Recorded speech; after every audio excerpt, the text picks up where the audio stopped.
ওলামায়ে কেরাম, মহান আল্লাহ রব্বুল আলামিনের দরবারে শুকরিয়া আদায় করছি যে রব্বুল আলামিন পবিত্রময় মাসে আমাদেরকে এক নুরানি জান্নাতি মাহফিলে বসার তৌফিক দান করেছেন। আমরা রব্বুল আলামিনের দরবারে শুকরিয়া আদায় করি, বলি আলহামদুলিল্লাহ।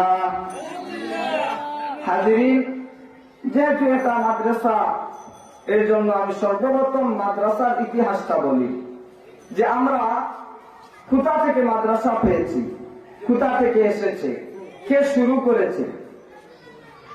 আল্লাহ রাসূল সাল্লাল্লাহু আলাইহি সাল্লাতু ওয়াস সালামের জামানায় যখন আল্লাহর হাবিব সর্বপ্রথম ইসলামের দাওয়াত শুরু করলেন, কিছু সংখ্যক সাহাবী, কিছু সংখ্যক মানুষ ইসলাম ধর্ম গ্রহণ করলেন।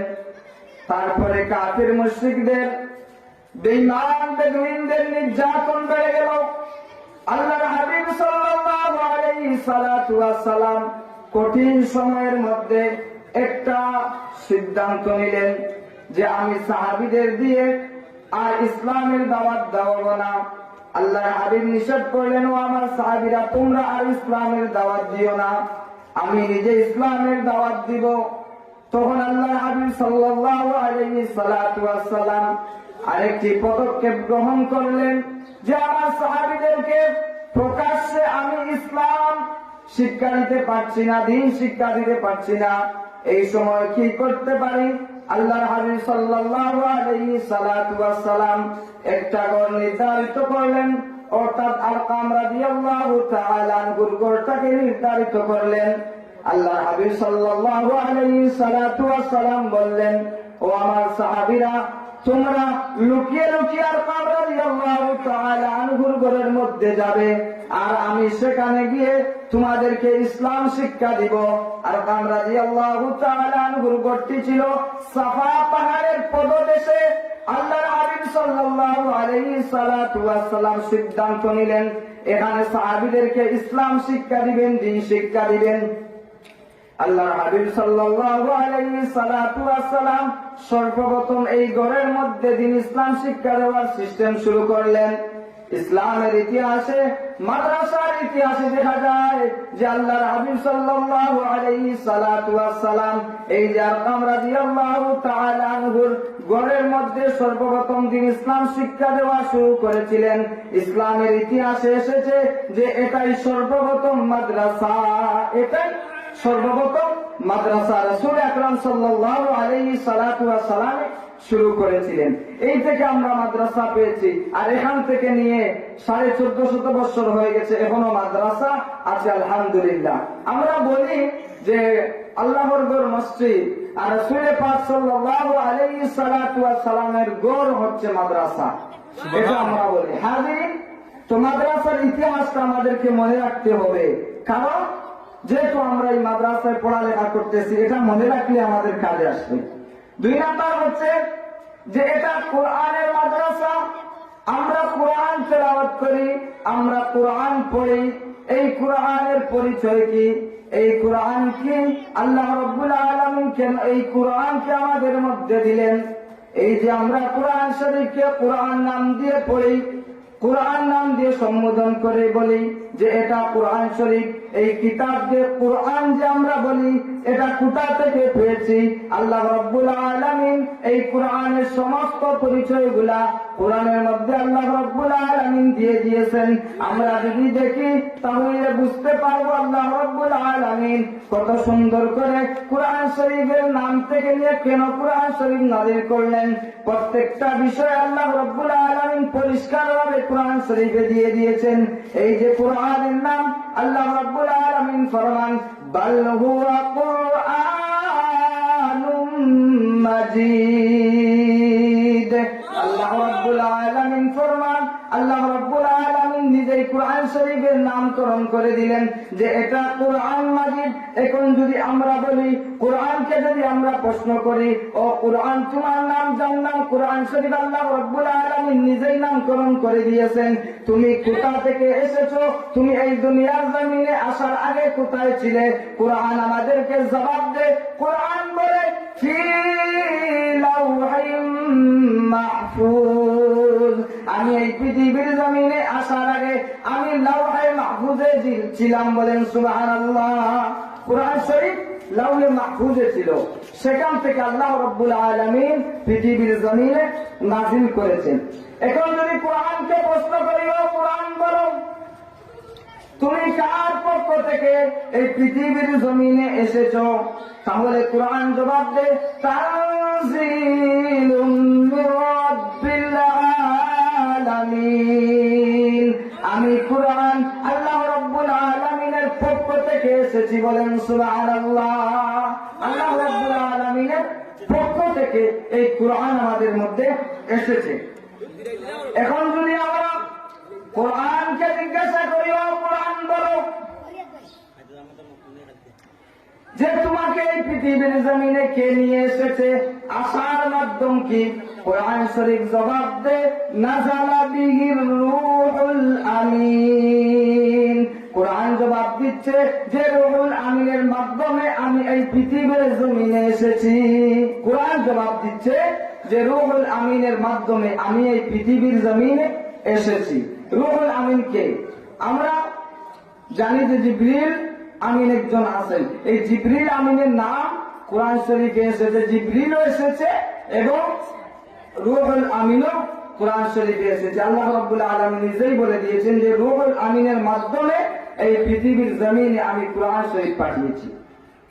এখন যদি কোরআনকে জিজ্ঞাসা করি, ও কোরআন বলো, তুমি কার উপর নাযিল হয়েছ? কোরআন আমাদেরকে জবাব দে। কোরআন বলতেছে আমি নাযিল হয়েছি মুহাম্মদ সাল্লাল্লাহু আলাইহি সাল্লাতু ওয়াস সালামের উপর। এই কোরআন নাযিল হয়েছে মুহাম্মদ সাল্লাল্লাহু আলাইহি সাল্লাতু ওয়াস সালামের উপর।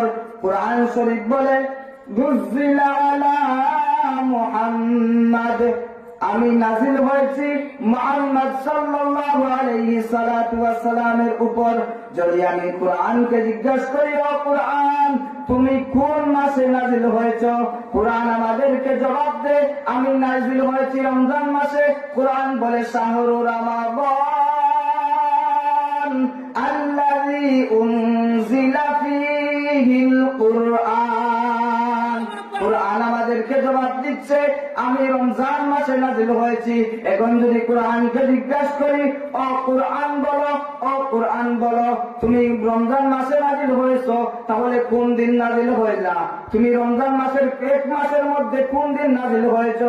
সেই কোরআন আমাদেরকে জবাব দে, ইন্না আনজালনাহু ফী লাইলাতিল কদর। কোরআন জবাব দিচ্ছে আমি শবে কদর, আমরা যেই নামে চিনি, আমি শবে কদরের রাত্রিতে পৃথিবীর জমিনে এসেছি। শবে কদরে আমি এই পৃথিবীর জমিনে এসেছি। এখন যদি আমরা কোরআনকে প্রশ্ন করি, ও কোরআন বলো, তুমি কেন এই পৃথিবীর জমিনে আসলে? আসার কারণ কি? কেন আল্লাহ রাব্বুল আলামিন পাঠালেন তোমাকে? কোরআন জবাব দিচ্ছে, হুদাল লিল মুত্তাকিন। আল্লাহ রাব্বুল আলামিন আমাকে পৃথিবীর জমিনে পাঠিয়েছেন। কেন পাঠালেন? মুত্তাকিদের জন্য পথ প্রদর্শক হিসাবে। এখন যদি বলি শুধু মুত্তাকিদের জন্য আসলে, আর কোনো কিছুর জন্য কি আসো নাই? কোরআন জবাব দেয়, হুদাল লিল আলামিন। আমি সমস্ত পৃথিবীর যত মানুষ আছে সবার হেদায়েতের জন্য এসেছি। কোরআন জবাব দে। আল্লাহ রাব্বুল আলামিন আমাদেরকে এত পবিত্রময় একটি কোরআন দান করেছেন। সর্বদিক থেকে যদি আমরা দেখি যে কোরআন ঠিকই আমাদেরকে দিয়েছে, সর্বদিক কোরআনের মধ্যে আল্লাহ রাব্বুল আলামিন আলোচনা করে দিয়েছেন যে আমরা পারিবারিক জীবন কিভাবে চালাবো, আমরা রাজনৈতিক জীবন কিভাবে চালাবো, রাজনৈতিক ভাবে কিভাবে আমরা দেশ গঠন করব, কিভাবে আমরা চলবো। রব্বুল আলামিন সব কিছু এই কোরআনের মধ্যে দিয়েছেন, বলেন সুবহানাল্লাহ। এই জন্য বলা হয় হুদাল লিল আলামিন, সমস্ত পৃথিবীর মানুষের জন্য আল্লাহ রব্বুল আলামিন পথ প্রদর্শক হিসাবে দিয়েছেন।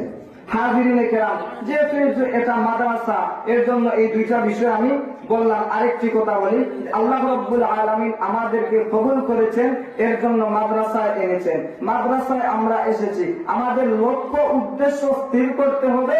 আমরা বুঝে শুনে এবং আমাদের অবস্থা কঠিন করতে হবে, যেন আমরা ভবিষ্যতে এমন হতে পারি যে বর্তমান সময়ে যেইভাবে আমাদের রাহবাররা নেতৃত্ব দিয়ে গোটা জাতিকে নাস্তিক মুরতাদদের ষড়যন্ত্র থেকে গোটা জাতিকে আমাদের রাহবাররা যেইভাবে রাখতেছেন সরিয়ে, ওইভাবে আমরাও যেন ভবিষ্যতে আমাদের পরবর্তী মানুষকে, আমাদের পরবর্তী প্রজন্মকে নাস্তিক মুরতাদদের ষড়যন্ত্র থেকে বাঁচাতে পারি। ওইরকম আমাদেরকে প্রস্তুত হতে হবে, কারণ বর্তমান সময়ে নাস্তিক মুরতাদরা সবচেয়ে বেশি ষড়যন্ত্রে লিপ্ত হয়েছে মাদ্রাসার জন্য। মাদ্রাসা নিয়ে তারা ষড়যন্ত্র করতেছে কিভাবে মাদ্রাসা ধ্বংস করা যায়, কারণ মাদ্রাসার তো সাফল্য সবচেয়ে বেশি, মাদ্রাসার সাফল্য হচ্ছে সবচেয়ে বেশি। ওই স্কুল কলেজ বলেন আর ইউনিভার্সিটি বলেন এত সাফল্য আনতে পারে নাই, যেত সাফল্য মাদ্রাসা এনে দিয়েছে। এবার এসএসসি পরীক্ষার রেজাল্ট পাস হয়েছে, দেখা গেছে স্কুলের চাইতে মাদ্রাসার ছাত্ররা এগিয়ে, আলহামদুলিল্লাহ মাদ্রাসার ছাত্ররা এগিয়ে গেছে। এখন তারা দেখতেছে যে আমরা তো টাকা পয়সা কিছুই দিই না মাদ্রাসায়, সাধারণ মানুষের টাকা পয়সায় মাদ্রাসা হচ্ছে, আর এগুলোতে ছাত্র পড়ালেখা করে এত উপরে চলে যায়, আর আমরা কোটি কোটি টাকা খরচ করে কোনো কিছু করতে পারতেছি না। এবং কিভাবে মাদ্রাসা ধ্বংস করা যায়, মাদ্রাসার ছাত্র ধ্বংস করা যায়, এই ষড়যন্ত্রে তারা একের পর এক লিপ্ত আছে। এবং তাদের যে ছালাচামুন্ডা আছে ওদেরকে দিয়ে সাধারণ মানুষদেরকে বুঝাতে চায় যে মাদ্রাসা ভালো না, মাদ্রাসা জঙ্গিবাদের আখড়া, মাদ্রাসা জঙ্গিবাদের স্থান। প্রায় 2 মাস আগে এক নির্লজ্জ বেহায়া মহিলা বলেছিল যে মাদ্রাসার ছাত্ররা কোরআন পড়তে পারে, হামনাথ পড়তে পারে, আর কোনো কিছু পারে না, এটা ওরাই শুধু ওগুলো করতে পারে। আমরা বলি যে এটা আমাদের সাফল্য। আল্লাহ রাব্বুল আলামিন আসমানের নিচে জমিনের উপরে এমন একটি কিতাব রেখেছেন যে কিতাবের ইজ্জত সম্মান সবচেয়ে বেশি। সেই কিতাব আমরা পড়তে পারি, সেই কিতাব আমরা বুকে ধারণ করেছি, এর চাইতে সাফল্য আমাদের কি হতে পারে? এটাই হচ্ছে আমাদের সবচেয়ে বড় সাফল্য। আমরা হামনাথ করতে পারি, রাসূলের গুণকীর্তন, আল্লাহ রাব্বুল আলামিনের গুণকীর্তন করতে পারি, এর চাইতে বেশি আর কি হতে পারে? এটাই তো সবচেয়ে বড় সাফল্য। কয়েক সপ্তাহ আগে আরেক নাস্তিক বলেছে যে মাদ্রাসায় পড়ে শুধু ইমাম মুয়াজ্জিন হয়, আর কয়েকজন মিলে মাদ্রাসা তৈরি করে তারপর তার পেট ভরে এইরকম কাজ করে। আমরা বলি না, আমরা মাদ্রাসা তৈরি করে আমাদের পেট ভরি না, মাদ্রাসা তৈরি করে সঠিক মানুষ তৈরি করে দেই আমরা। এগুলো আর কোন ডিপার্টমেন্টে হবে না, শুধু মাদ্রাসা ছাড়া।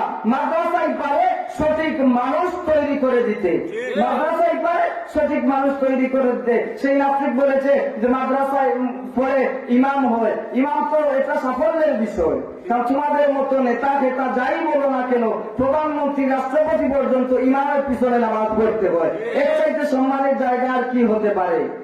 আমাদের সাফল্য তারা বলে, কিন্তু তাদের নিয়োগ খারাপ, নিয়োগ খারাপ করে বলে, কিন্তু এগুলো আমাদের সাফল্য। আমরা ইমাম হতে পারি, মুয়াজ্জিন হতে পারি, মাদ্রাসার শিক্ষক হতে পারি, আল্লাহর কালাম পড়তে পারি, আল্লাহর কালাম সিনায় ধারণ করতে পারি, এগুলো আমাদের সাফল্য। কিন্তু ওরা বলে ওদের নিয়োগ খারাপ, যেন মানুষদেরকে এগুলো থেকে সরিয়ে নেওয়া যায়। কিন্তু ইনশাআল্লাহ কিয়ামত পর্যন্ত তাদের এই ষড়যন্ত্র কোন অবস্থাতেই বাস্তবায়ন হবে না। মাদ্রাসার বিরুদ্ধে যে ষড়যন্ত্র করে যাচ্ছে আমাদের রাহবাররা, একের পর এক এগুলো উড়িয়ে দিচ্ছেন। ইনশাআল্লাহ আমরা ওইভাবে প্রস্তুত হতে হবে, ওইভাবে তৈরি হতে হবে যে আগামী প্রজন্মের নেতৃত্ব আমরা দিব ইনশাআল্লাহ। আমাদের মাধ্যমে আগামী প্রজন্ম এগিয়ে যাবে। আমরা এমন ভাবে প্রস্তুত হব, তৈরি হব যেন আমাদের নাম শুনলে, আমাদের কণ্ঠের আওয়াজ শুনলে নাস্তিক মুরতাদদের বুকের মধ্যে কম্পন সৃষ্টি হয়। ওইভাবে আমাদেরকে তৈরি হতে হবে, ওইভাবে তৈরি হয়ে নাস্তিক মুরতাদদেরকে দেখিয়ে দিতে হবে যে মাদ্রাসার ছাত্ররাই সাফল্য আনতে পারে, মাদ্রাসার ছাত্ররাই বিশ্ব মানচিত্রের মধ্যে উঠতে পারে, মাদ্রাসার ছাত্ররাই দেখিয়ে দিতে পারে যে মাদ্রাসার ছাত্ররা যেইভাবে তোমরা মাদ্রাসার ছাত্রদেরকে ইগনোর করেছিলে, মাদ্রাসার ছাত্রদেরকে তোমরা খারাপ ভাবে সাধারণ মানুষের সামনে উপস্থাপন করেছিলে, তখন সাধারণ মানুষও দেখতে পারবে, তোমরাও দেখতে পারবে যে মাদ্রাসার ছাত্ররা কত এগিয়ে গেছে। বিশ্বের মানচিত্রের মধ্যে বাংলাদেশের নাম উত্তোলন করলে একমাত্র মাদ্রাসার ছাত্ররাই করেছে। তোমাদের বিশ্ববিদ্যালয় আর কলেজ ইউনিভার্সিটির ছাত্ররা করতে পারে নাই, একমাত্র এই হাফিজি মাদ্রাসার ছাত্ররাই করেছে বিশ্ব মানচিত্রের মধ্যে বাংলাদেশের নাম উদ্দিন। আল্লাহ রাব্বুল আলামিন আমাদেরকে বুঝে, আমাদেরকে শুনে সেই মাদ্রাসাগুলোর সাথে সম্পর্ক রাখতে হবে। শুধু তাই নয়, উস্তাদদের সাথে সম্পর্ক রাখতে হবে। কারণ এখন বর্তমান সময়ে আমরা দেখি যে বেশিরভাগ ব্যক্তি আছে যারা উস্তাদদের সাথে বেয়াদবি করে তাদের ক্ষমতা দেখানোর জন্য। না, এগুলো করতে দেওয়া যাবে না। কেউ যদি আমাদের উস্তাদদের উপর কোনো ফুলের টুকা দেয়, আমরাও তাদেরকে জানিয়ে দিতে চাই, আমাদের উস্তাদদের উপর ফুলের টুকা দিবা, আমরা পায়ের জুতা খুলে তোমার গালে মারবো, আমরা তোমাদেরকে ছাড় দিব না। এই বিষয়ে বেশি লক্ষ্য রাখতে হবে। কারণ এখন ক্ষমতা দেখানোর জন্য বেশিরভাগই মাদ্রাসার উস্তাদদের সাথে বেয়াদবি করা হয়। আল্লাহ রাব্বুল আলামিন আমাদেরকে যেন সঠিক বুঝ দান করেন, ইসলামের পথে চলার তৌফিক দান করেন। এই মাহফিলটাকে আল্লাহ রাব্বুল আলামিন যেন কবুল করেন। সবাই বলুন আমিন। ওয়া আখির দাওয়ানা আলহামদুলিল্লাহি রাব্বিল আলামিন। আসসালামু আলাইকুম ওয়া রাহমাতুল্লাহি ওয়া বারাকাতুহু।